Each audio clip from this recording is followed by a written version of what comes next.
Hello everyone, स्वागत है आपका हमारे फिर से एक न्यू वीडियो में। इस वीडियो में बताएंगे हम आपको जो फंक्शनल ग्रुप होते हैं जिनके हिसाब से आईयूपीएसी नेमिंग होती है। फंक्शनल ग्रुप क्या है, इनके बारे में क्या है, इनका नाम कैसे करते हैं, नामकरण कैसे करते हैं, तो वो सभी सिखाएंगे। फंक्शनल ग्रुप के नाम याद कराएंगे आपको आज। तो पहले बता दिए फंक्शनल ग्रुप कौन कौन से होते हैं और कौन से हैं जो आपके लिए इम्पोर्टेंट है।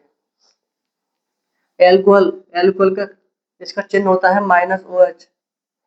एल्कोहल का चिन्ह होता है -OH। और कहीं पे आपको OH दिख जाए तो इसका मतलब हाँ एल्कोहल समूह है। एल्डिहाइड का होता है सिंगल बॉन्ड CHO। कीटोन का होता है सी कार्बन डबल बॉन्ड O। और कार्बोक्सिलिक एसिड का होता है सिंगल बॉन्ड COOH। और हेलो ग्रुप होते हैं single bond Cl, single bond Br, single bond I, single bond F। ये सभी हेलो ग्रुप के होते हैं। तो ये क्रियात्मक समूह जोड़ते हैं। जैसे ये मान लो ये CH3 है, ये CH3 के साथ आप ऐसे ये मान लो CH4 होता है ये।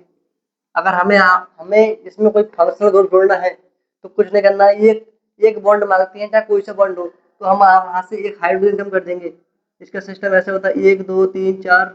तो एक हाइड्रोजन है, एक हाइड्रोजन है, एक हाइड्रोजन है, तो इसके 4 हाइड्रोजन है। तो किसी एक हाइड्रोजन को हटाकर उसके स्थान पर हम कोई सा फंक्शनल ग्रुप जोड़ देंगे। जैसे मान लो ये है, एक हाइड्रोजन यहाँ आ गया, एक हाइड्रोजन यहाँ आ गया, एक हाइड्रोजन यहाँ हमने जोड़ दिया यहाँ OH। OH मतलब एल्कोहल समूह। तो एक हाइड्रोजन के स्थान पर OH आ गया, मतलब हाइड्रोजन मान लो, सिंगल बॉन्ड मान लो, उसके उस सिंगल बॉन्ड के हिसाब से हम OH समूह को जोड़ देते हैं। और ऐसे ये ट्रिपल बॉन्ड है, इसमें ट्रिपल बॉन्ड कार्बन के होते हैं, उनमें सभी हाइड्रोजन होते हैं जुड़े हुए। अगर आपको यहाँ कोई दूसरा फंक्शनल ग्रुप जोड़ना है, जैसे यहाँ मान लो दूसरा फंक्शनल ग्रुप है, यहाँ CHO जोड़ दिया हमने। CHO का आपको नाम पता होना चाहिए कि CHO का नाम होता है एल्डिहाइड। तो CHO का एल्डिहाइड नाम होता है। तो ये मतलब ये फंक्शनल ग्रुप जोड़ेंगे तो आपको ये रफली करना है वगैरह ये सब। तो फंक्शनल ग्रुप से जोड़ेंगे तो मतलब ये सिंगल बॉन्ड मांगेंगे या कोई हाइड्रोजन के स्थान पे जोड़ेंगे, तो मतलब एक बॉन्ड चाहिए जोड़ने के लिए। तो इसका नाम हो चाहिए। अब आईयूपीएसी नाम कैसे करते हैं इसका, आईयूपीएसी नेमिंग मान लो। आईयूपीएसी नेम, आईयूपीएसी नेमिंग में अगर ये किसी में दिख जाए तो उसके स्थान पे लगाते हैं इसमें ओल।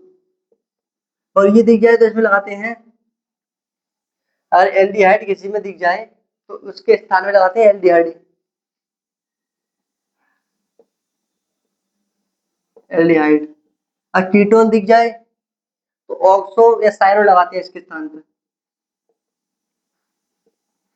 और अगर कहीं पे दिख जाए ये CHO तो यहाँ लगाते हैं ओइक एसिड इसके स्थान पे, ओइक एसिड। अगर क्लोरीन, ब्रोमीन, आयोडीन, फ्लोरीन ये सभी दिख जाए तो इनका तो नाम वही होगा, same to same, chloro, fluoro, bromo. ये होंगे ऐसे एग्जाम्पल मान लो, जैसे कि क्लोरो, फ्लोरो, ऐसे ETC बहुत से नाम होंगे इसके। तो कुछ नहीं करना है आपको, इस ये इम्पोर्टेंट फंक्शनल ग्रुप याद कर लेने हैं। और इसके बाद आपको इसके लास्ट में क्या लगाते हैं ये याद कर लेना है। उसके बाद आप आईयूपीएसी नेमिंग आराम से सीख जाएंगे, अगर कोई आईयूपीएसी नाम आता है तो। और आपको ये पता होना चाहिए कि एक कार्बन के लिए क्या होगा, दो कार्बन के लिए क्या होगा। हम पहले एक वीडियो में इसके बारे में बता चुके हैं। तो पहले एक आईयूपीएसी नाम याद दिखाते हैं आपको, ये साफ कर लें इसे।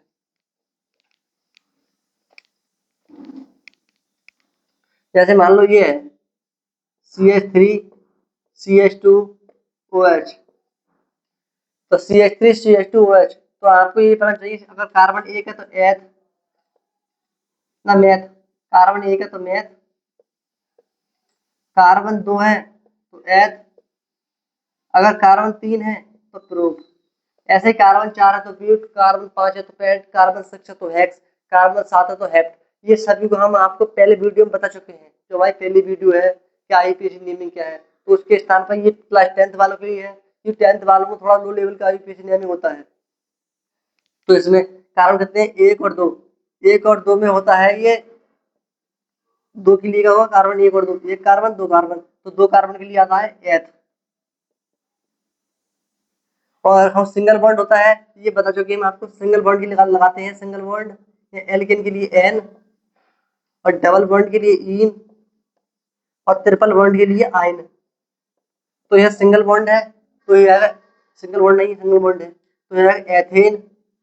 और ये फंक्शनल ग्रुप, आपको नंबरिंग भी आनी चाहिए। आपको नंबरिंग इस हिसाब से करनी है जैसे फंक्शनल ग्रुप को नंबर कम मिले, जैसे 1 2, तो ये 1 नंबर में आ गया, तो इसका हो जाएगा एथेन 1 ऑल, एथेन 1 ऑल, तो इसका आईयूपीएसी नेम हो गया ये। ऐसे ही कोई सा फंक्शनल ग्रुप आ जाए, आपको नंबरिंग करनी है, उसके एल्केन एल्काइल कौन सा ग्रुप है, कौन सा क्या लगाना है, ये पता होना चाहिए, तो आप उसके माध्यम से आईयूपीएसी नेमिंग कर सकते हैं। आज हमने आपको फंक्शनल ग्रुप के बारे में बताया और थोड़ा आईयूपीएसी नेमिंग के बारे में बताया, तो आपको फंक्शनल ग्रुप के नाम याद होने चाहिए और इसका आईयूपीएसी नेमिंग के समय कौन सा नाम यूज करने हैं वो पता होना चाहिए आपको। फिर मिलेंगे नेक्स्ट वीडियो में हम आपसे नेक्स्ट टॉपिक के साथ, जब तक के लिए बाय।